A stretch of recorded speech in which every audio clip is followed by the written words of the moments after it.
2020, Euro 20, Euro 2020, Worldie, Worldie, Worldie, Worldie 20, Worldie 20, Worldie 2021. Hello! Hi! And welcome to the Absolute Worldie Football Podcast. Joel, that was maudlin and building intention, much like the knockouts of this year's tournament. I thought you'd like that. I didn't prep you that was going to happen. Nope, but it was reminiscent of a wonderful soundtrack to the film Donnie Darko. Indeed, from eons ago. How are you doing, Kyle? I'm good. Yeah, I'm good. Good, glad. How are you doing, listener? How are you coping with this brave new world in which, if you're listening to us from the country that we're currently sitting in, you are pretty sure that there's a knock at the door? You go to the door. You open the door. Who's at the door? It's football. It's come home. Oh, right. I thought it was going to be COVID. No! Football's coming home. COVID can bugger off. It seems like we're saying that now. Yeah. Even though it's probably the case rate is at a higher point than it's been for any... Let's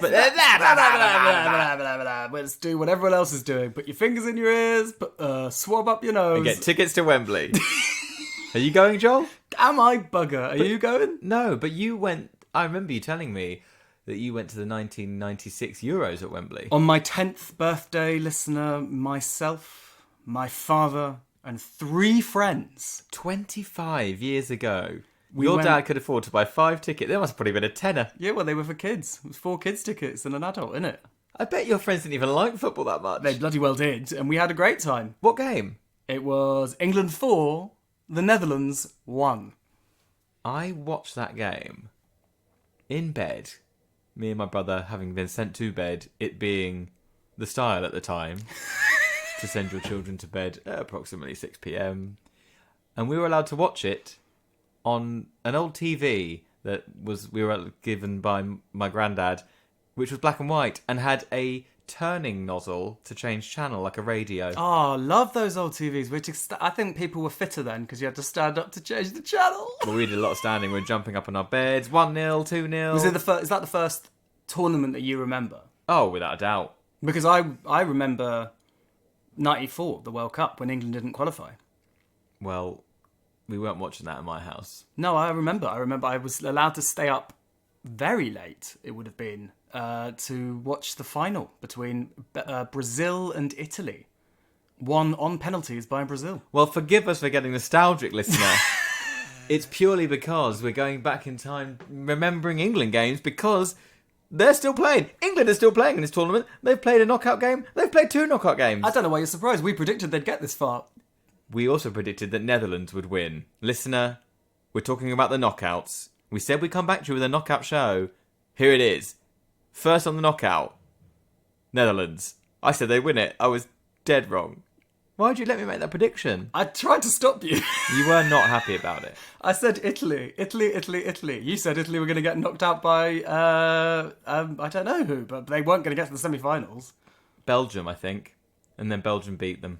Yeah. No, they beat Belgium to get to the semi. No, that's what it was. You thought Portugal would beat Belgium and then Italy would beat Portugal. No, Portugal would beat Italy. Neither of those things happened. No. Turns out, I'm not a good predictor of what's going to happen. No, I mean, neither am I. I mean, I let you make those predictions when I should have stuck to my guns and said Italy are good. That was the main point that we made on our list of 21 points in the previous episode. Well, we'll come back to Italy, I think. Okay. But let's circle back to the Netherlands. Yes. I watched the game with the Dutchman. Yes. We might hear from him in the break. Indeed.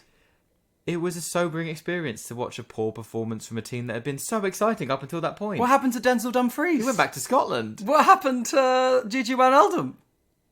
Gee, I don't know. And most importantly, what happened to Matthias de Ligt?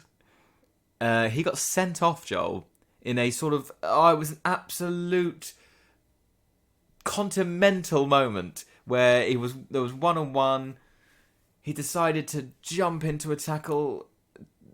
Dead wrong decision. Straight red card, I believe. Well, he just fell on the ball with his hands. Awful. Very strange decision-making. I mean, he wasn't my call for Continental. That was Frankie de Jong, if you remember correctly. But still, it was a bizarre choice to have made. And it did directly lead to the Czech Republic going through. Czechia Czechia complete with the Robert Pattinson of football.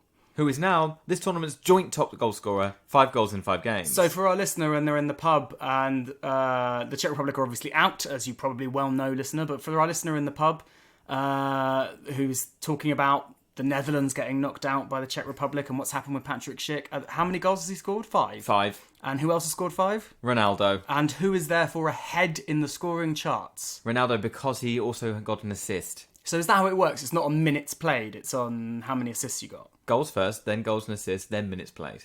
Right. So Ronaldo is still technically the top goal scorer at Euro 2020. There are still rounds to go, Joel. Yeah, but I'm just establishing narrative here because I know what narrative you're going on. But like, Ronaldo is still officially the top goal scorer in this tournament. Well, I feel sorry for shit. We've got off Holland straight away there. Sorry. I think we covered it, but Czech won, so we should probably talk about them. They were walking on Memphis. Yep. Use that one, listener. Yeah, but it's a bit late because now Czech are out as well. We should on the last 16 roundup. We didn't have the time. So listening, just in case you actually haven't, we're talking to you before the semi-finals. We thought that was a good time to check back in. Yeah, hopefully this will come out in the morning of the semi-final day. 2 humongous games, Joel. What are they? Well, first up, you're looking at Italy versus Spain on Tuesday night, and then you're looking at a game between everyone's favourite Denmark and everyone's favourite England. I thought you were going to say the nation's favourite, Denmark, and then the nation. Sure, why England. not? That's what I should have said. That's 100% what I should have said. Well, look, so Holland, our potential winners, went out, and here is indeed a Dutchman speaking about his feelings. Hi guys, it's Ben here, Dutch correspondent.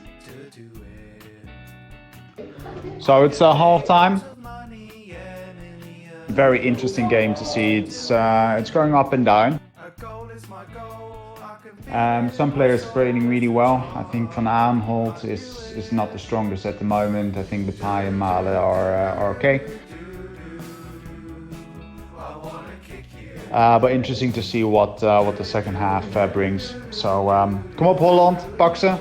Even drie punten pakken en weer door naar de volgende ronde. I think this was a pretty straightforward red card. He actually deliberately pushed the ball out of the way. So as a Dutch person, a very interesting result. I think they lost a lot of creativity. I think the Czech defense was extremely strong. Additionally, a massive error from De Ligt, someone who plays at Juve, and then makes an error like this. So yeah, I'm just interested to see what's going to happen now with the Dutch team, who's going to be the new manager. And what kind of changes are going to be made, also from an organizational point of view with the Dutch FA. So, interesting times. What a shame, what a shame. And in the days since, Kyle, Frank de Boer, manager of Holland, has announced that he's done. Good riddance. He's leaving. Did you see? We never talked about it before the tournament. We literally just said we'd be done on Holland after that little bit, but I've got more to say. Did you see before the tournament training? Somebody flew a plane over their training, saying something along the lines of, "For the love of God, Frank, play 4-3-3," because in Holland, like the formation is 4-3-3. They invented 4-3-3. Johan Cruyff and Ajax and Barcelona, who Johan Cruyff influenced, all play 4-3-3, and he refused and played 3-5-2. Wow, should have played 4-3-3. Look what that got you, Frank. The sack. Yeah. So Holland are out. One prediction we did get right, Kyle? Which? Denmark-Wales? Yeah. And we also had a correspondent for that game, a Welsh correspondent. Well, Welsh-English. Let's have a little listen to something that he said. Okay, this is Rhys Owen as a roving correspondent. I'm at the London Welsh Centre after just watching the Wales-Denmark game with my mother, Bethan Williams. Hello. And my father, David Williams, who is currently taking a tinkle. But Mother, what did you just say there after I said that Wales are now out and England may follow suit on Tuesday? Wales, it'll now be the Euro. Yes, it'll now be a European 2021. Yes, so at some point a team in Europe will. Yes, a team in Europe will win. I mean, that is a guarantee, is it not, Bethan? It is a guarantee. And which team do you think are going to win the Euros? I don't know anything about them, I'm sorry. Okay, that is Bethan Williams live from the London Welsh Centre after Wales just lost 4-0 to Denmark. We'll be back with my father very, very soon. And did anything else happen? Okay, this is Rhys Owen out on the road as a roving reporter for Absolute Worldie Podcast. Now got my father, David Williams. Say hello. Hello. After just watching the Wales-Denmark game. David, 4-0 against the Danes. How do you feel as a big Welsh supporter? Well, I'll do it in my honest voice. We were lucky to get nil. There's Your first joke of this snippet. I've got to say, the first 10 minutes, I thought Wales really were looking very, very positive, very close to scoring at least one goal with Gareth Bale, possibly two. And then that hymns and arias started singing, Bread of Heaven. The place was packed. There was a chance that Wales were going to do the undreamable. What happened? Not as long, Dave. Hymns and arias started. Fucking Denmark scored. Okay, they'll have to cut that out, but fine. Oh, sorry. Denmark scored. And from there, things got a little bit worse. Then Keefe Moore was sort of yellow carded. Another guy called Rodent was what's his name? No, okay, wrap it up. So and then just the whole thing. Only the whole but game. we were in the London Welsh Centre with Rhys, which has meant everything, and Beth and my wife. So it meant everything just being there. But unfortunately, we came second, and we came. Mum, can we just get a quick question? What did you start doing midway through the first half? Meditating. Yes, Mother started meditating midway through the first half.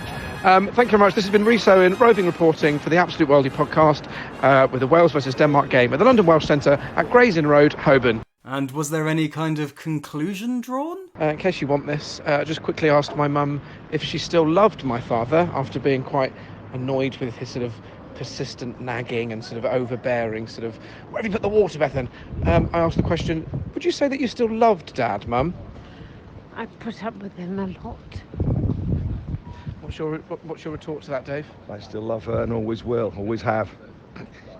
There you go. So the salient theme of the knockout so far, Joel, seemed to be divorce. Holland have divorced their relationship with Frank de Boer, and hopefully our Welsh correspondent's parents will survive without divorce. Who knows? It didn't sound positive, did it?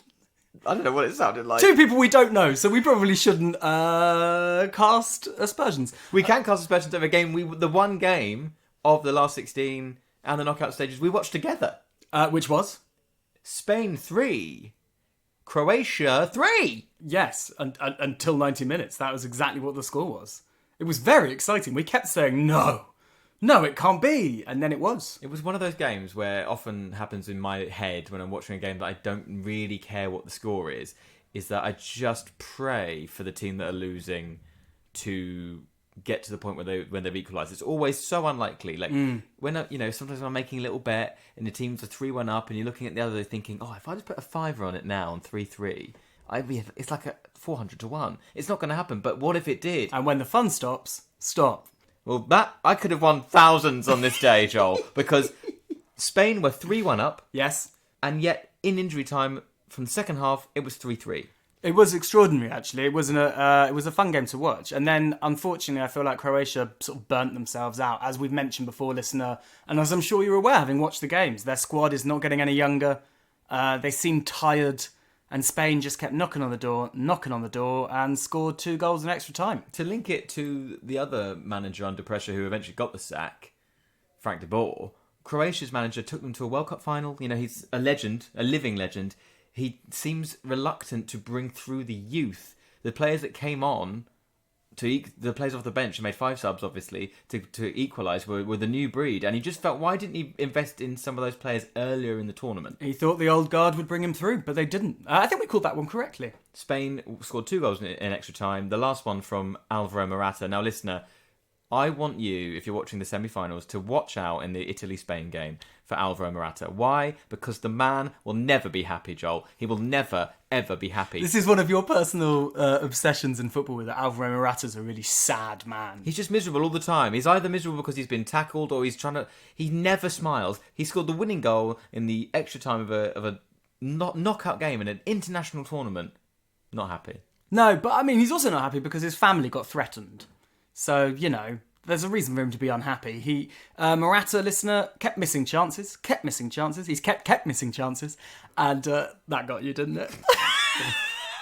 He's kept missing chances. And as a result, hey, if anything, listener, this should make us feel better about being English. It's not just English football fans that can be grotesque. Spanish football fans threatened Morata's family, his wife and his kids, on social media as a result of his poor finishing. Nevertheless, Joel, you've got to find joy where you can, and if you can't find joy after scoring a winning goal in the knockout tournament, I don't know where you can. Well, Morata, cheer up. Okay, we'll agree to disagree on that one. So Spain are through. Spain are through. Are they good? Well, we remain to be convinced, I think, on Spain. I think everybody does, which also tells me they're probably going to win the whole thing. They score hatfuls of goals. Yeah. They make defensive gaffes. What's Spanish for gaff? That's what I was asking you after Unai Simon just let the ball roll over his foot. The longest own goal I've ever seen. It was extraordinary. Pedri, 19 years old. Bless him. I mean, he's been very good this tournament, but the thing he'll be remembered for is scoring an own goal, Carl, from the same distance out as the longest goal was scored. Now that is mirroring. I mean, that's also, I nicked that from another podcast, but still, if you don't listen to football podcasts, you're listening to this going, how do these guys know these things? We steal the information from other people. And apparently, don't even give them credit. Which podcast was it? Not going to say. Oh my God. Other podcasts are available, but you're listening to this one. So that was a 3-3 after normal time 5-3 win. But later that day, that was a 5 o'clock kickoff. The 8 o'clock kickoff was 1-0 to Switzerland in the first half against France. Everyone's favourite for this tournament. Everyone's, apart from me, apparently.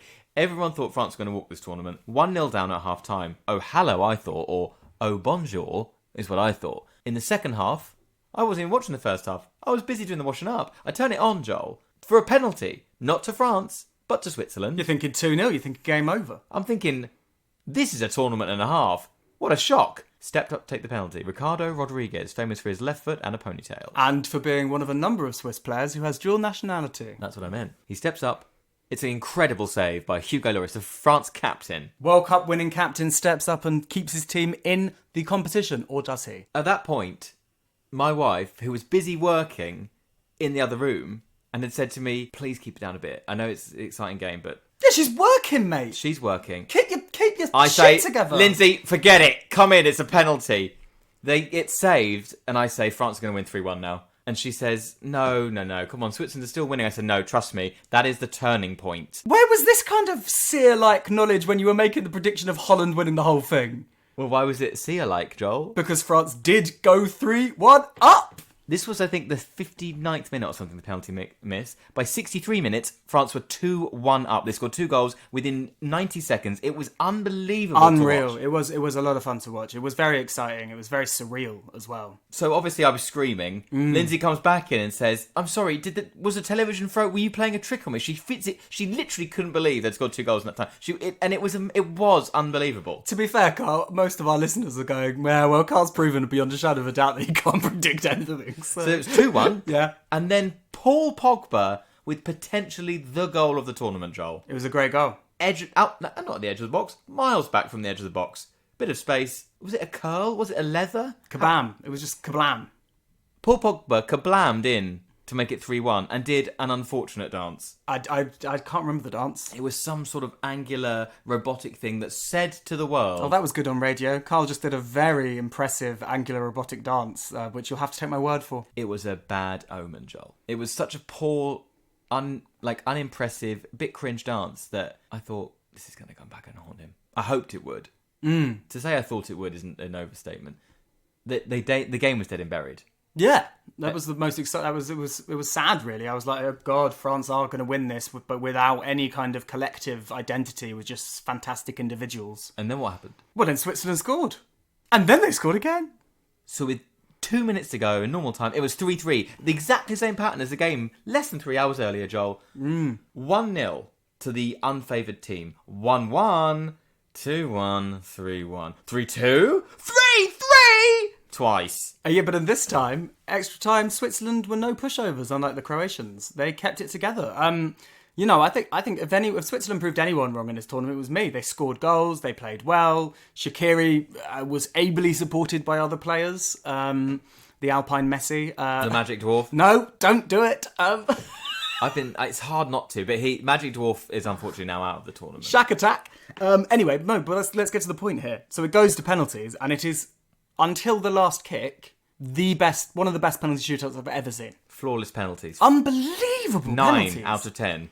And then the player that I tipped to burst onto the world stage and cement his position as probably the best player in the world for the next 10 years, Kylian Mbappe, steps up to take the penalty, and he looked, for all the world, so it's one of my pet hates is when the commentators say, like, he looks like he's going to miss it, but he really looked like he was going to miss it. He looked like this goalkeeper better just dive out of the way because I'm just hitting this right down the middle. Yeah. And what happened? He hit it slightly off to one side, but mostly down the middle. And Jan Sommer made it a Swiss summer for at least a game. You enjoyed that one as well. You're enjoying my stupid things I've been today. trying to think of a summer pun. That's hard to say. Summer pun. Summer pun. And I thought of summertime sadness, but they won. So it was summertime happiness. In summertime. Yes, because it was extra time. Yeah. And then there was more summertime in the next game because Switzerland got to extra time again in the quarterfinal. And to penalties again. To Spain. Yes. But this time, the Spanish won out. The Swiss penalties were terrible this time. I don't quite know what happened there. I felt sorry for Sommer. Yeah, he was trying his best. I might say he is the goalkeeper of the tournament, apart from maybe one other, which we'll come to later. Yes, in the entire second half of this bloody podcast. We jumped ahead there. There's still some last 16 games to cover, which we will do so after this. At work, everybody shouting at me to do it. I get paid lots of money, yeah, millions, to do it. Kickball with football, yeah. So, yes, end of the last 16. Sweden was a shame. I think. Shock. It was a shock. Yeah, well, to be fair, they had a man sent off in extra time. So Ukraine equalised late on. Sweden, I thought, were looking great. Forsberg is a force to be reckoned with. And again, you're... That was nearly perfect. Forsberg record... No. Forsberg reckoned with doesn't work. Doesn't work. I also need to stop enjoying the fact that you're enjoying my puns today. Would you say he used the fours? Yeah, but Sweden were good. I thought Sweden were really good. I think you undersold how good they were in the previews we did. But they had a man sent off, and from that point on, Ukraine were knocking on the door in extra time, and they knocked them out. They knocked out the door so hard that the Swedes fell out of it. Yep. That happened. And then the other last 16 game, Kyle, was... we've also obviously mentioned the Danish still riding that Danish wave, riding that Christian Eriksen emotion to knock out the Welsh. They battered the Welsh. They battered them, they nearly ended in marriage. I've never tasted a battered leek, but I don't think it would be quite nice. No. And then, do run, run, run, do run, run, do run, run, run, do run, run, do run, run, run, wrong. He got knocked out by the Belgians. Not my call. No. You predicted it the other way round. He was just on such a crest of a wave that I thought, there's no way he's not going to dominate this game. He didn't even score. No, he didn't. The Portuguese did not score. Portugal got knocked out by the... Will they still be the number... That's an interesting question that I don't know the answer to, and I don't know if you will. Will they still be, Belgium, having only got to the quarterfinals? Will they be the number one ranked team in the world, as the commentators keep reminding us? Yeah, they definitely won't recalculate that till the tournament is over. If Brazil or Argentina win the Copa America, which we're not talking about, will that change things? I don't think it will change things until September. Right, so Belgium will still be the number one ranked team in the world, and they kicked out Portugal with the number one ranked player in the world. Discuss. And they were the holders. It's always nice when the holders go out, Joel. Yeah, well, also from the big old group of death, Germany, Hungary, France, and Portugal. The world champions France and the European champions Portugal knocked out in the same round. What about Germany? We'll come on to Germany anon. I want to talk about the quarterfinals first. Let's do it. I want to talk about probably the best game of the tournament: Italy versus Belgium. I didn't see it. What a game, listener! If you're like me and you like watching football highlights for days after games, I suggest you go and watch the highlights of Italy versus Belgium. Some of the football played in that game is some of the best I've seen in a very long time. The athleticism, the skill, the desire, And then all capped off by 2 excellent goals, 1 dodgy penalty for Belgium, and then finally, when people ask you and I, people who don't know anything about football, ask you and I about this whole Italian reputation in football thing, I say, oh, it's, they've got this reputation for this thing called catenaccio, which is about defending and about, scoring a goal and then being impossible to break down. And they've also got a reputation for dirty tactics.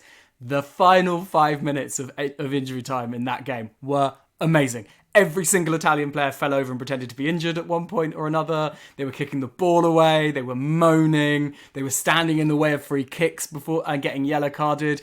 The keeper pretended to be injured at one point, to the point where they were warming up the sub-keeper, and then miraculously he was fine. It was brilliant. It was all of the dirty stuff you want. But even earlier, just before Italy scored their first brilliant goal, the striker Ciro Immobile was trying to get a penalty, and he was down in the 6-yard box, and he was writhing around on the floor holding his leg. And then Italy scored whilst he was on the floor. Still writhing. And he looked up, looked at the linesman, looked at the referee, jumped to his feet and ran to celebrate with his teammates. It is disgraceful, but also I love it. Entertaining. Yeah. If it gets to a stage where they're in they are the finalists, will they follow this gung-ho attacking football approach, or will they revert to these dark arts? Does this make Mancini the Severus Snape of football? Why not? Well, no, but I guess he teaches defence against the dark arts, so maybe it's Gareth Southgate. Oh, God, will you stop trying to push us onto England early? We'll get there. Okay. So, the other quarterfinals. Good golly, Miss Molly. I don't know where you go with this. Good golly, Miss Molly. The Spanish getting through that penalty shootout against Switzerland. And of course, our last episode was called We're All Danish Now. I'm feeling pretty good about the Danes. I don't know about you. It's looking like a Danish day. The Danish girl. The Danish prince. I'm trying for anything here. The Danish Girl is a movie. Yep. Danish Bacon is a thing. Yeah. Thomas Delaney, the man who I said was more Danish than the bridge that joins Denmark and Sweden by half. Yep. Scored the goal. Yes, he did. Denmark have been good? ? Well, we talked about their unlikely tournament win in 92. And this one, when they lost their first 2 games, again, with my betting hat on, my poor betting hat, it's got holes in it, it's a bit flea-bitten, it's not a nice hat. Don't wear it. Wear it sensibly. Gamble responsibly. If you'd have bet on them to be finalists and winners when they lost their first 2 games and everything that happened with Christian Eriksen, you would have been laughed out of the betting shop. That is true. Or they would have laughed you in. So yes, yeah, more likely. That's how that works. So Denmark are in the semi-finals. Spain are in the semi-finals. They're not playing Denmark because they are playing Italy, the team that I tipped to win. But all 3 of those teams have had ups and downs. Italy struggled, actually, with the game we didn't talk about against Austria. The one game we didn't talk about. A winning goal for Austria in the last minute. Yeah. Just offside. It's fine margins, Joel, between falling out and winning. Italy struggled against Austria, but they made it through and otherwise have been pretty imperious, especially beating Belgium. Spain, nobody seems to know with the Spanish. Anything could happen. If Morata gets his scoring boots on, and according to you, cheers up, and according to me, doesn't worry so much about his family being attacked, I think Spain will be a real chance of getting to the final, and Denmark are on the crest of an emotional wave. Anything could happen with them. But there is, of course, listener, one more team in the semi-finals. Germany. No. Ukraine. Almost. Why? We'll get there. I feel like I've forced 25 minutes of talk about other things on you. Do you want to now do 25 minutes on a man without a waistcoat? Yeah. We are a team of men. We play football and we're gonna win the cup that everybody covets. So it's big, shiny, and it's made of gold. That's right, listener. In our little knockout stages update, just a little quick little fun bit of analysis for you for this amazing tournament. Some shocks, some spills, some great teams through, some big teams out. One team remains. Oh, really? There's only one team left. One team remains from a country where we live. It's England. You can't really say it's coming home because it's already here, because all of England's games, apart from the quarterfinal, have been at Wembley, the home of England. English football, obviously, the home of England is England. Yeah. But they've made it to another semi. 3 years ago, it was the World Cup. It's the European Championships 2021. It's England in a semi again, Joel. Where were you for the England-Germany game? I was at home on the sofa. I had a gin and tonic. Might even have been slimline tonic. I'd run out of lime, so I actually had a slice of lemon. And I'm not a fan. Yeah, it was quite fun. It was very chilled, very relaxed. I sort of went, oh, when Sterling scored. And then I went, oh, when Kane scored. Where were you? I was in a pub. I wasn't in it. It was a roof garden of a pub, which had a sort of corrugated plastic covering bit for one corner and a sort of raised decking. So it was covered from the rain, and it was a very rainy day on and off that day. And there was a telly attached to the wall of the pub. We tried to move the telly as soon as we arrived so we could move all the tables out of the way and create like rows of seating, much like a bus. The telly nearly fell off of the unit, and then a man came out and said, "What have you done?" We were still 25 minutes away from kickoff. I should say I watched it with our Middle Eastern correspondent, Joseph Dyke, and Lindsay, my wife, and strangers, which people said to me, why would you watch a game that you really want to watch with strangers? And it's hard to explain, Joel, but I feel watching football with strangers is the closest thing to watching a game at a stadium that I can find. You don't go to a stadium to watch football with your friends, and that's where I really connect to football. Yeah, and also watching England with me is not as fun. They scored again. Yeah. Oh, here we go. This week's going to be shit. Well, I'm sure that all of the behaviour around that game was proper decorous and very, very calm. And hold on, I think I've got some found audio footage from that time in the pub. England! I'd like to wish the sincerest retirement to Joachim Low. He's been an outstanding.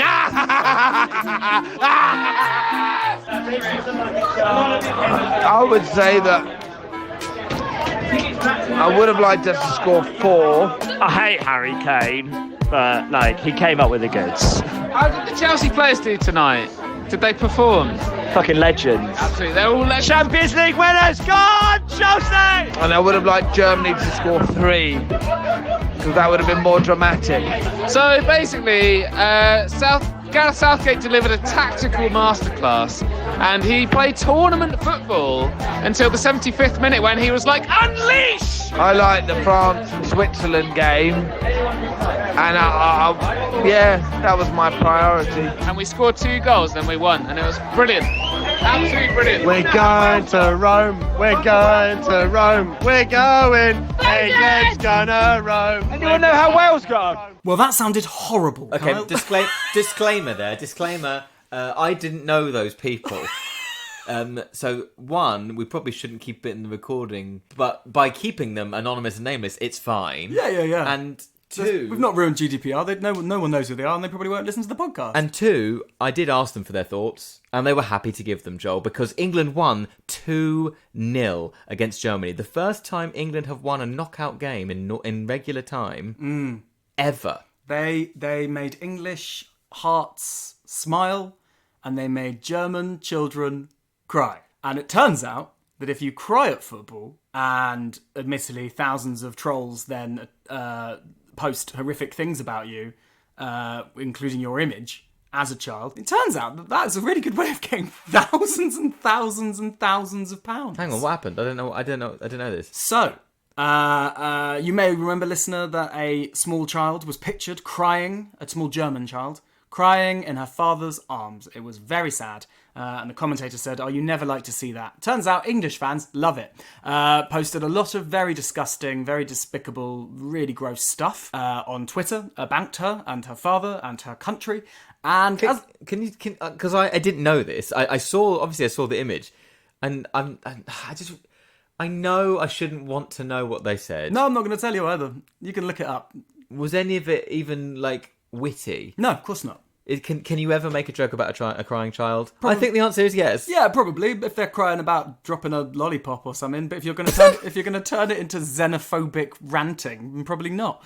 Was it something like Barney A. Stormer? Yeah, it was a lot like that. So somebody started a crowdfunder for this child. For what? To get them Germany to win? To make them cheer them up. With money? Yep. That's bullshit. £30,000. £30,000? What is she going to do with that money? That's not fair. You should... No, that's encouraging loss. No. I mean, the German public would be appalled. I obviously was on the side of the young girl whilst everyone was posting these horrible things, but I do think it's a slight overreaction for the general populace to then donate all this money to a crowdfunder for her. Was it a British crowdfunder? Yeah. Well, there we go. That's the real spirit of England. I think I might have read it was a Welsh guy who set it up. Was it our Welsh football correspondent, Reese? It might have been. Reese, if it was you, well done, mate. So German tears apparently worth their weight in gold, and so England got through that game to, as we thought, play Sweden, but no, it was not to be. For Sweden, as we've discussed, were knocked out by Ukraine, and I honestly, we can talk about the style of football they're playing and all of that stuff in a second because I know you want to, but I went into the Ukraine game thinking they'll be fine, which is not often a thought I have watching England. Mostly I think, oh my God, that was bad. But they seemed all right. I was just like, they're going to win this. It won't be a problem. I got pretty used to that in the World Cup, to be honest. When we were playing Sweden in the quarterfinals, I thought, well, we're going to win this game. Colombia, penalty shootout? Well, we watched that together, Joel, and one of my thoughts whilst having beer and people thrown at me in the Germany win was maybe we should have done another podcast with the girls from Plunge Theatre because that was historic. England winning a knockout penalty shootout for the first time ever, and then England winning in the Euros in the knockouts for the first time ever. I did think this needed a bit of Plunge Theatre, but we couldn't. It wasn't to be. It wasn't to be. And Plunge, I'm sure you're listening. Sorry, where the hell are we? Where did you watch a Ukraine game? At home. I had a gin and tonic. This time I had some limes. Thank God. And some ice. I didn't have ice the previous time. You and your gin and tonics without ice. It's yeah, gross. So I had I keep my gin in the fridge. Keep it cold. Yeah, but you. Yeah, I keep my gin and my tonic in the fridge. This time I actually had some elderflower tonic. It was very nice. It was very fruity. I had some lime in there, some ice. I was tempted to put black peppercorns in because someone told me that's really interesting, but I didn't do it. You thought, I'll push the boat out. It's an England quarter-final after all. Yeah. And these don't come around every day. And my local shop's been doing, the big bags of kettle chips. I'm going to stop you there. Joel, I nearly missed it. What? So but you love England, but I was at work. Oh. And like when when you're in a rush and public transport just feels like it's going out of its way to stop you getting where you want to go. So I had to get off miles away from where I lived, and I had a decision. Do I get a cab, a black cab, probably the only thing I could get, or do I run? I looked around for a black cab and I thought, Kyle, it's 10 to 8 on a day that England are playing. You're not going to get a cab in Crouch End to get home. So I ran. And as I was running down Middle Lane, London fans, you might know Middle Lane. Even you won't. No one knows where Middle Lane is. I was running down it and I could hear people literally I could hear through their front windows settling down. I could hear God Save the Queen. I was literally pegging. I was probably the glass clinking gently in my the ice. Oh, damn it! The ice clinking gently in my glass. In glasses all over this nation, and I wasn't wearing running clothes. I was getting very puffed out, and then I was like, "Well, it's okay. It's okay. It's only about 5 minutes in, and England never score early in important games." I got home. Lindsay screams down to me, "It's 1-0!" Gutted, and sweaty. So you missed the best of the 4 goals. Was it the best one? I think so. That Raheem Sterling pass was pretty great. Oh yeah, that was a worldie of a pass. Yes. Can we have a moment for Raheem Sterling in this tournament? We have been such loyal supporters of Raheem Sterling for so long. And even going into this tournament, he's not had the best back end of the season with Manchester City. There was clamour against him starting. He remains, I think, England's debatable best player. He's so exciting. His vision, his speed, his ability when the ball's at his feet. He scares people. I think he scares defences, and I love him for it. Listen, also, don't forget, tell everyone you know, tell everyone you can. That boy grew up viewing the Wembley... Actually, when he was born, it was still the Towers, but he basically was a child when they were knocking down the stadium, building the arch. Yeah. He grew up within the shadow of that arch. He's a Wembley boy, through and through. Love him. No, I thought his assist for that goal for Kane was great. And actually, he took his goal against Germany very well. And then the other 3 goals were all headers. Were they not? They were.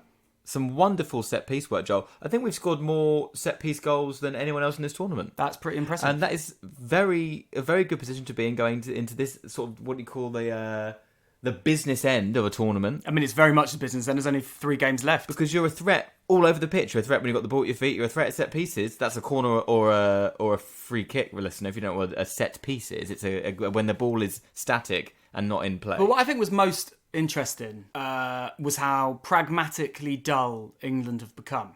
Because even in beating Germany 2-0 and scoring 4 goals against the Ukraine, it's not like watching the Italians this tournament, or even the Spanish at points, because both the Italians and Spanish have actually had some problems in defence, although Italy have only conceded twice.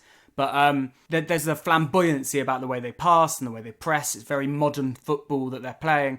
England, it's reactive, it's a bit stodgy at points. It's a lot of sideways passes, but that pragmatism, in the positive use of the word pragmatism, is getting them through games. It's how you play tournament football. Remember that Brazil team that I spoke about right at the start of this episode? They weren't the flashiest Brazil team. And Italy, who got to the final that year, were terrible. But if you just grind out results, if you are just reliable enough to beat Ukraine 4-0 and never look dangerous, that's how you win a tournament. But, okay, so you've said in this episode the term tournament football, and you also said it in a couple of episodes back. What do you mean when you say playing tournament football? I think there's 2 aspects to it. There's the aspect that Southgate's doing very well, which is having a team flexible enough to play different formations against different teams. So if you're playing a team that you know keep the ball well in midfield, and you want to jam-pack your team with midfielders to try and stop that, you do it. But then the next game, you're playing a team who've got weaknesses in the fullback, so you play high-up wing. You know what I mean? So being flexible enough in your decisions. But more than anything, it's taking your chances. It's not being gung-ho even when you're playing weak opposition. And it's, with Southgate at least, it's sticking to one thing through the tournament, which is 2 defensive midfielders who can both pass the ball a bit and hoping like hell that you win at least 1-0.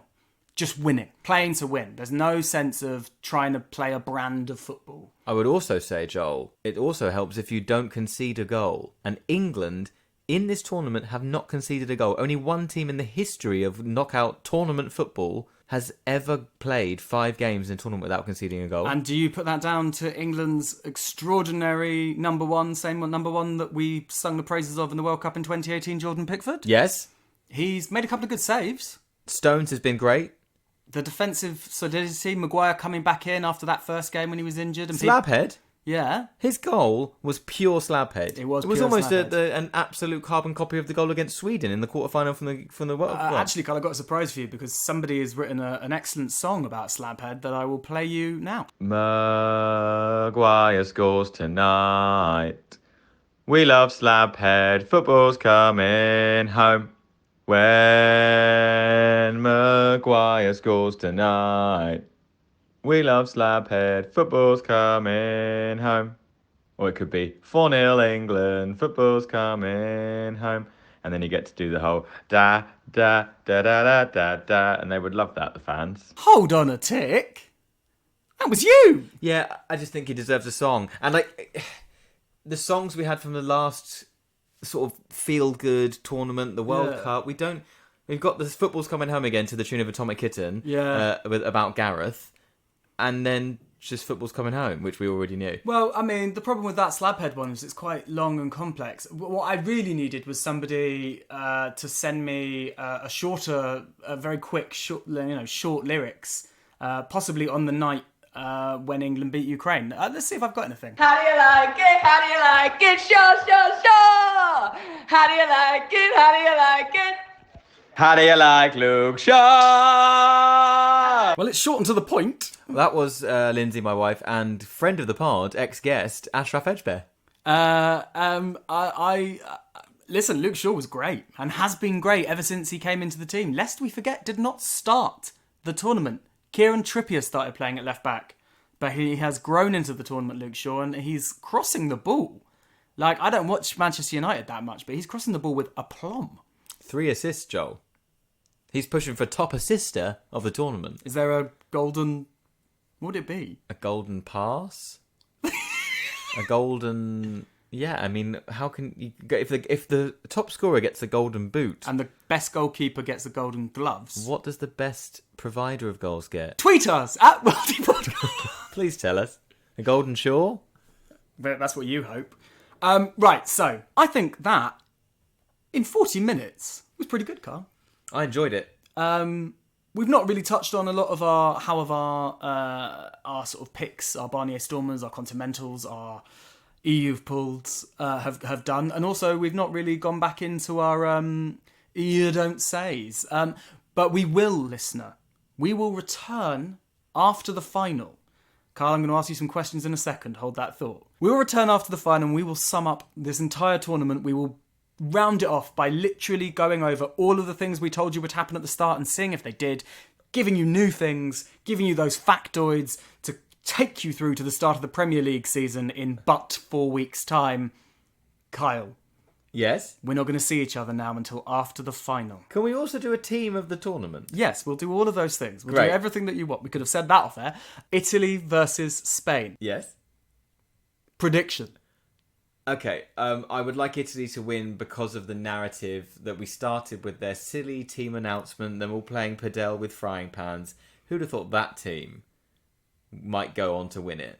I'd like to see some more dark arts, but I'd also like to see some nice attacking football, which both teams would offer.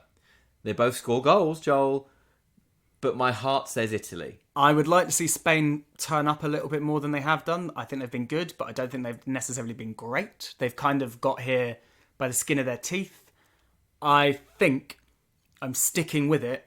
Italy are good. Italy will get to the final. Now, here we go. It's Wednesday at 8 p.m. It kicks off. Somewhere in Denmark, at home with his partner and his kids, Christian Eriksen is sitting on the sofa. He's cheering for his Danish boys. Will he be disappointed? No, he won't be, because they're going to play, as they have in every single game, an incredible team game. They're going to give it everything. And if we were to lose to anyone, and I use we in the English way, I am English, it would be Denmark. So it's a shame it couldn't be the final. But Joel, let's be serious for a minute here. When we did have those girls on the pod, the Plunge girls, and we won that game, a new reality of being an England fan opened up to me, which was, oh, I can like this team and we can win. There's no one in this team that, as a nation, we're supposed to think, well, they're a twat. Or there's sort of club rivalries breaking us apart. Yep. London fans hating the Northwest players. Yep. And hating them right back at. None of that. Genuinely likeable team. Likeable boys, likeable manager, a man we can be proud of, a man who's sort of, in the main, his philosophies I can get behind. I even like their social media manager, who today tweeted out a picture of Bukayo Saka on a unicorn swimming float and said, we know you like making memes, England fans, try making one with this, but tweeted it out on a white background and didn't make it transparent, which made it very hard to take out in Photoshop. They really love getting out those unicorn blow-ups. Yeah, they do.